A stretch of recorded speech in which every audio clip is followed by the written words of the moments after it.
Okay, hello and welcome to another short video installment about our Max Impact Traumatic Brain Injury Assistant that's brought to you by the great folks at the Washington State Department of Veterans Affairs with a grant from the Traumatic Brain Injury Council of Washington. In this short presentation, we are going to take a longer look at the resources section of the app. There are a few ways to get to the resource section. The best thing to do is go straight there by using the home page button. Or you may find yourself being directed there by checking in and it popping up as something to try. You can always reach out, reach it by tapping the small button at the bottom of the page. Anyway, however you get there, you're going to end up seeing this particular page. You may note that the first item to choose from is the screener, and we actually have a whole button dedicated just to the screener. The screener is pretty straightforward, but why we included it may not be. We know that the vast majority of traumatic brain injuries are considered to be mild, and that can be a tough word for such a thing. But 80% of all traumatic brain injuries do not meet the medical qualifications considered to be moderate or severe. As happy as I am to share that statistic with you, there is the other side that tells us that as many as 15% of all of those folks who experience a mild traumatic brain injury, like from a blast or whiplash or fall, will have ongoing symptoms. Symptoms like what we try and address in this particular app. The screener is there to point out this out mainly. We don't want to say that everyone who falls has a traumatic brain injury, but or that folks who have a concussion don't experience recovery. No, this is for those folks who may have been told that they're fine after concussion, but they don't necessarily feel fine. That they may have thought that it was not a big deal, as is often with our veterans, that they'll say, hey, if it ain't bleeding, drink water and drive on, and yet there is a little something. Well, just take a look. Take the screener. It's short, it's based on well-researched and a widely used model. It won't be able to give you a diagnosis or even a definite answer. Why? Because we can't. What we can do is we can open up that door and start the conversation about what might or might not be going on. So the next choice on the TBI resources is the Find a Provider button. If you tap this button, you're going to see this. Well, as we began to consider all of the resources that are out there, the list began to stretch out and out and out. So to try and simplify things, we broke up our state into different regions that most folks would understand. If you live in Eastern Washington, for example, you know what it means to say from Walla Walla to Pullman. And if you're on the West End, you know what it means when we say Olympia to Port Townsend. So once you choose your region, you're going to be asked what particular provider that you want. Now, here again, the list could be huge. So we kept it down to just those resources important to the veterans of Washington State with a traumatic brain injury. So you're going to find behavioral health folks, you're going to find complementary therapies, you're going to find neuropsychologists, you're going to find service and benefit officers, you're going to find support groups, you're going to find information about the VA medical centers near you or CBOCs, the community-based outpatient clinics. You're going to find information about vet centers. Apart from the federal folks, everyone here has been selected to be on this app, meaning that they know and work with veterans and have some training in traumatic brain injury. We strive to keep our stuff really current and have regular updates. We're counting on users, like anybody who might be watching this, to let us know if there's somebody out there who should be on that list or shouldn't be on that list, okay? So if there's somebody that should in your area, we want to know about it. And if there's information that's incorrect, we also want to know about it so we can keep this updated and accurate for everybody that wants to use it. Another interesting feature is that complementary therapy I mentioned. This is the only place in our state where you're going to find an effort to bring together things like dance therapy, art therapy, equine therapy, fishing support groups, and more. These therapies have so much documented benefits then we find it imperative to include them and strongly suggest you find out who is near you and what they have to offer. Now, we don't endorse anybody. We just share the information. So once you select the region and the type, you're going to be given another choice. And that is what provider you wish to contact. So that's pretty simple. You're going to have a choice of providers in your area with any luck. Some of the areas are a little more tougher than others. But from here, you're going to choose. And once you choose that particular person, you're going to see all of the information that is about that particular provider. You see that blue button at the bottom that says call? Well, all you got to do is touch that and off you go. You don't have to write anything down. You don't have to remember it.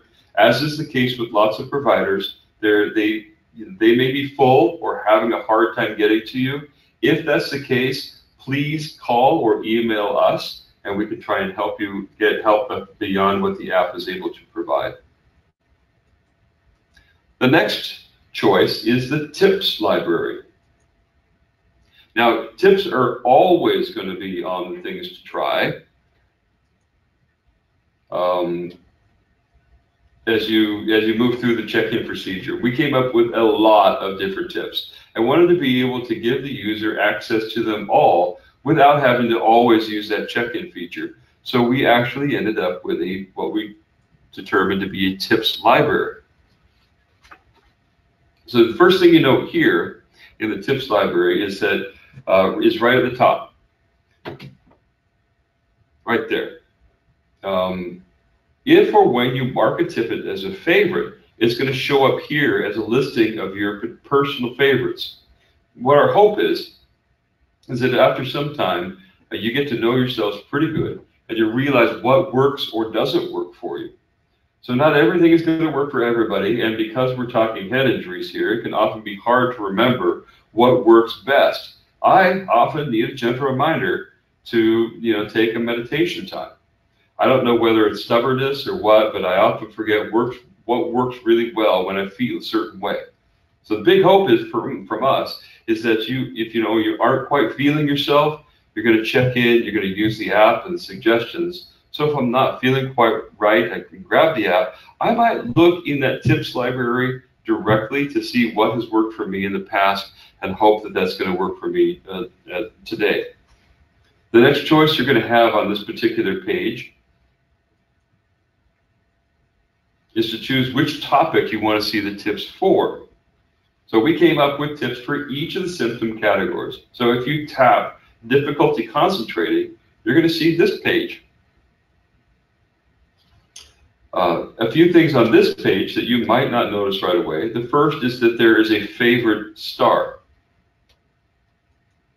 See that hanging out near at the base of the tip, right? So if you tap that, this tip will become one of your favorites and find its way into that favorites tip that I was talking about just before.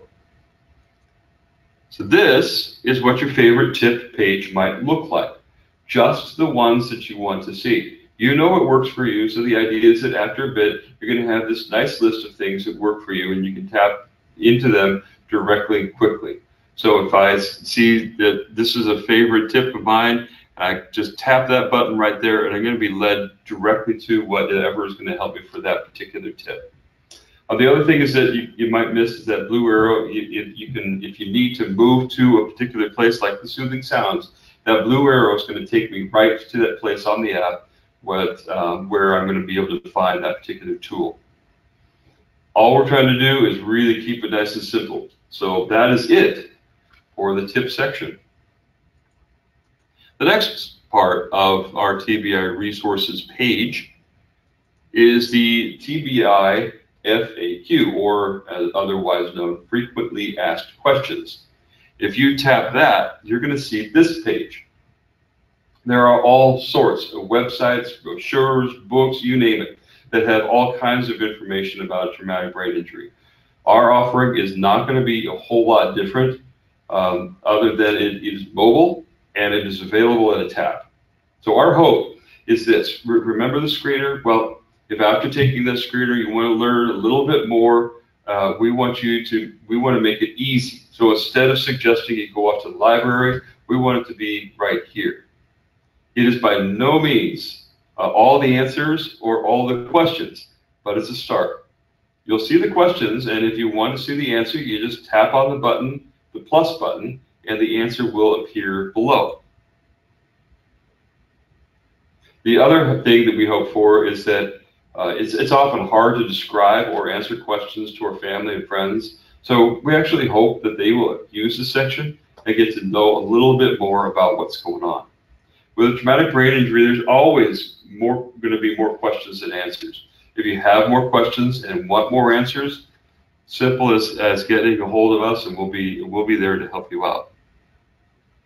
Speaking of more questions than answers, we just had to give anyone who wants it a good head start. So the next two buttons are a terrific place to find more information. So that's web resources and book resources. With the web resources, we broke it down into different categories. We scoured to find the most important sites to you. There are certainly more that you're going to find here, but there is so much here. So once you choose a category, you're going to see this particular page, or something like it, really depending on what category you choose. From each of these sections, you can, as long as you have connection to the internet. So you're going to need to use data or be connected to the internet from here. Because if you click on that the spot that looks like an internet link, it's a link to take you directly to the page that you're looking for. And so we're going to try and make everything as easy as possible to be able to get to the place that and the information that you're trying to get to. In regards to our book resources, admittedly, there is way too much to choose from. So think of this as a version of a reading list, and in terms of our favorites. This is by no means the end-all be-all, but it is like everything else we've talked about so far. It's just a good place to start. Our hope is that through the app, we are able to not only provide you with some resources, but also to help you on your journey and make some of those connections as well. So thank you for watching, and that brings us to the end of this brief presentation on the resources section of the Max Impact app. There is more to come. Check out the rest of our features with other presentations, or just explore on your own from here.